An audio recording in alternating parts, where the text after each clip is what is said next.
Ангелина Ојлер го има следното прашање и прашува зошто се случува да губам апетит во лето. Ангелина, ова е честа појава кај многу од нас, од причина што телото троши огромен напор за да се излади и да си ги одржува виталните функции во нормала.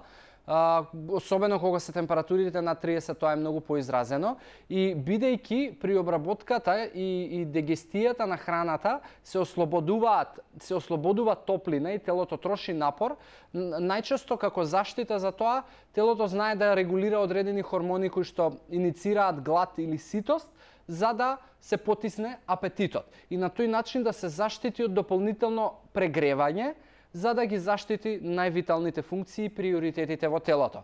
Од друга страна, летно време знаеме дека доста повеќе изразено потењето.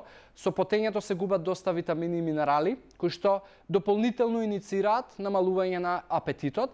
Затоа, она што јас би ти го рекол, да внимавај со водата и хидрирај се редовно. Тоа значи правилото е 25 кг телесна маса, литар вода да пиеш, значи ако имаш 50 кг, барем 2 литра вода да пиеш дневно.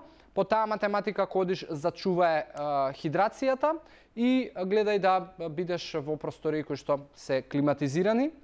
Иако можеби некои од вас имаат предрасуди кон климатизерите, но во секој случај дефинитивно е докажано дека најдобрата температура за телото е 23 степени. Ова е особено важно за луѓе кои што можеби и се повозрасни.